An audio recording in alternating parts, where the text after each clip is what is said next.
রিয়াজুল হাসান অবি ওরফে মিথুন তার বন্ধু মোহাম্মদ মাজারুল ইসলামকে কোম্পানির অফিসে নিয়ে আসেন এবং এম ট্রেডিং এর নামে 1 কোটি টাকার চেক দেখিয়ে এইচ এম জাকারিয়াকে 70 লক্ষ টাকা বিনিয়োগ করার কথা বলে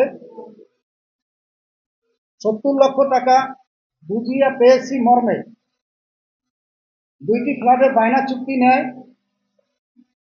এরপরে বায়না চুক্তি রেজিস্ট্রি করে ওই চেক নিয়ে এইচ এম জাকারিয়া, প্রতারক অবি এবং মাজারুল এরা 3জন ব্যাংকে যায়। ব্যাংকে গেলে দেখা যায় যে ওই 1 কোটি টাকা পরিমাণে ওই অ্যাকাউন্টে টাকা নাই। এরপরে অবি এবং এরা রিয়াজুল হাসান, অবি এবং মাজারুল জানায় যে আমি নগদে আপনার 70 লক্ষ টাকা পরিশোধ করবো, 2 দিন সময় দিন।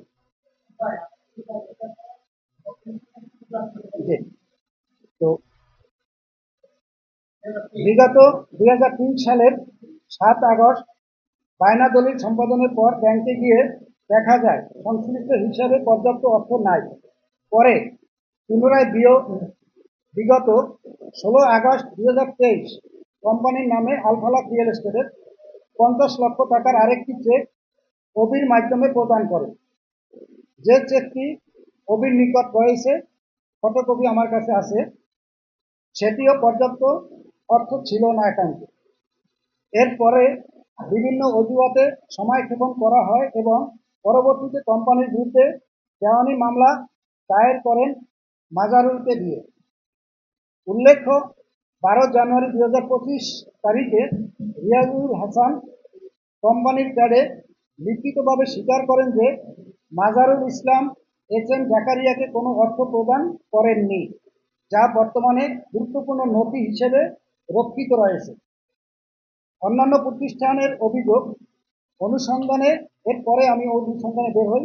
অনুসন্ধানে আমার কাছে এমন তথ্য এসেছে যে একই ধরনের কৌশলে Sundarban Talukdar builders limited, Maisha MS properties limited সহ আরও একাধিক প্রতিষ্ঠানের ক্ষতিগ্রস্ত হয়েছে এই প্রতারক চক্রের মাধ্যমে।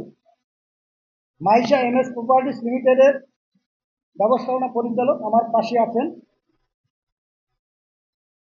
এর ক্ষেত্রে বিনিয়োগের নামে অর্থ প্রদান করে পরবর্তীতে অধিক মূল্যের চেক, মর্গেজ এবং মামলা মোকদ্দমার মাধ্যমে চাপ সৃষ্টি করা হয়েছে বলে অভিযোগ রয়েছে।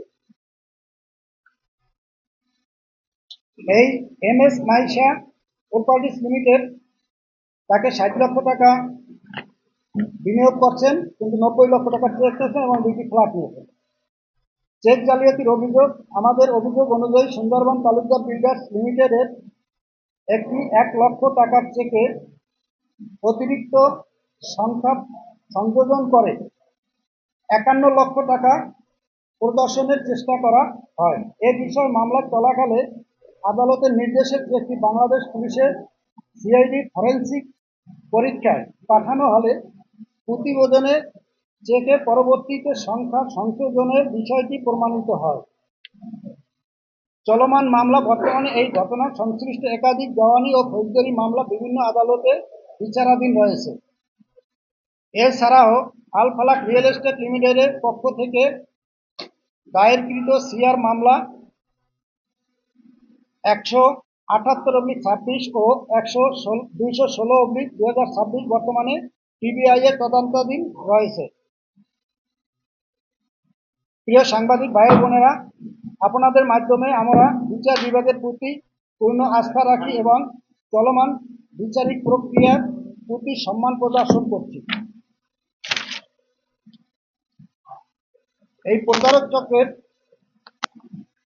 তারা যে অবি এবং মাজার বাংলাদেশে যে তারা সম্মিলিতভাবে কাজ করেন, এর প্রমাণস্বরূপ এই যে স্ট্যাম্পটা দেখেন আমার কাছে, এইটা হলো তাদের 2জনের চুক্তিপত্র। একটি কোম্পানির সাথে 4টি ফ্ল্যাট এখানে করছে, যেটা নিয়ে মামলা মোকদ্দমা চলতেছে।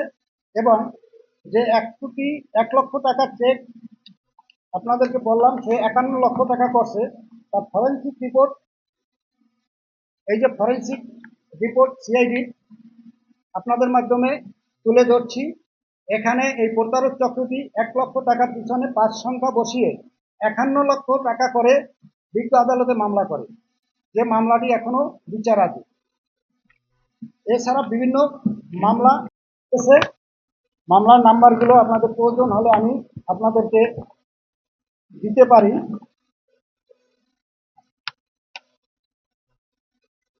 এই ওবি এবং মাজারুল ইসলাম, এভাবে রিয়াজুল হাসান ওবি, এরা বিভিন্ন ব্যবসা প্রতিষ্ঠান এবং তাদের মূল টার্গেট রিয়েল এস্টেট কোম্পানিগুলো, যে কোম্পানিগুলোর আজকে প্রায় পথে বসিয়ে দিয়েছেন এই চক্রটি।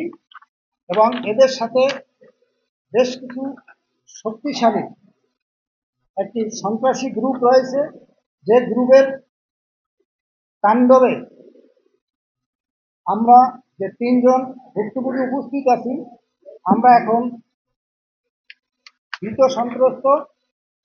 যে কোনো মুহূর্তে এরা আমাদেরকে এবং আমার পরিবারবর্গকে হত্যা সহ বিভিন্ন ধরনের মামলা মোকদ্দমা দিয়ে হয়রানি করে আসছে এবং চেষ্টা করতেছে। ইতিমধ্যে প্রিয় সাংবাদিক ভাই বোনেরা, এই চক্রের সাথে আরো মিরপুর 1-এর কিছু লোক সংযুক্ত হয়েছে। শাহালি থানাধীন এদের মধ্যে রেজাউল আমিন রাজু, পিতা মৃত্যু, M Ilias, block G, road নং 3, বাড়ি নং 7, মোস্তাফিজুর রহমান মাসুম, পিতা Mohammad Rahmatullah, block B, road নং 9, বাড়ি নং 15, পিতার সুমন, পিতা মোহাম্মদ আব্দুল কাদের, চোরাই সিএনজি বেচা কেনার হোতা জহিরুল হক, পিতা মৃত মোহাম্মদ আমিনুল হক চৌধুরী, ঠিকানা সেকশন 1, ব্লক জি, প্লট নং 1/1, চিড়িয়াখানা রোড, সর্ব থানা শাহওয়ালি, মিরপুর, ঢাকা 1216। এই প্রতারক চক্রটিরও বর্তমানে তাদের নিয়ন্ত্রণ করছেন রিয়াজুল হাসান ওবি ওরফে মেথুর। এই প্লটটি 100 কোটি টাকার প্লট। এই প্লটটি এখন আত্মসাৎ করার জন্য তারা পায়তারা চালাচ্ছে। ওই প্লটের প্রতারক চক্রটি বিগত 19 জুন, এটা ভাই বোনের একটি সমস্যা ছিল, দুটি দোকান নিয়ে, জানিয়ে 19 জুন 2026 খ্রিস্টাব্দে সেকশন 1, ব্লক বি, প্লট নং 1/1, চিড়িয়াখানা মেইন রোডের প্লটে দুইটি দোকান ঘরে জবরদখল রেখে এই প্রতারক চক্র উল্টো, যেখানে এস.এম. জাকারিয়ার কোনো সম্পৃক্ততা নাই, এস.এম. জাকারিয়াকে তারা কখনো চেনে নাই এবং দেখেও নাই, তার ছবি সম্মিলিত একটি ব্যানার ওখানে দিয়ে তারা মানববন্ধন করে। ব্যঙ্গাত্মক ব্যানারটি, যেখানে মানববন্ধনের যে মহিলা, ওই মহিলাও এস.এম. জাকারিয়াকে চিনেন না বলে আমাদের অফিসে উনি বলে গেছেন যে আমি আপনাকে আজকেই প্রথম দেখলাম। তখন জিজ্ঞেস করা হয়েছে যে আপনি যদি প্রথম দেখেন তাহলে সংবাদ সম্মেলনীতে মানববন্ধনে আমার ছবি দিলেন কেন? তখন সে বলছে আমি দেইনি, এরা রিয়াজুল হাসান ওবি দেশের সাংবাদিক পরিচয় দিয়ে। এবং ওই জায়গার যে ভাই বোনের সমস্যা, ভাই বোন, এই 2 ভাই আমার পাশে উপস্থিত আছেন, তারাও এস.এম. জাকারিয়াকে চেনেন না। এস.এম. জাকারিয়া কে?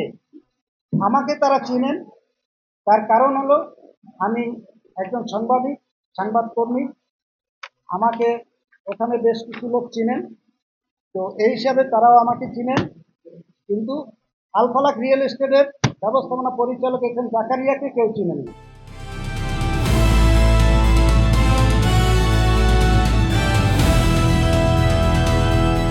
দিনাজপুর টিভি, মানুষের জীবনের কথা বলে।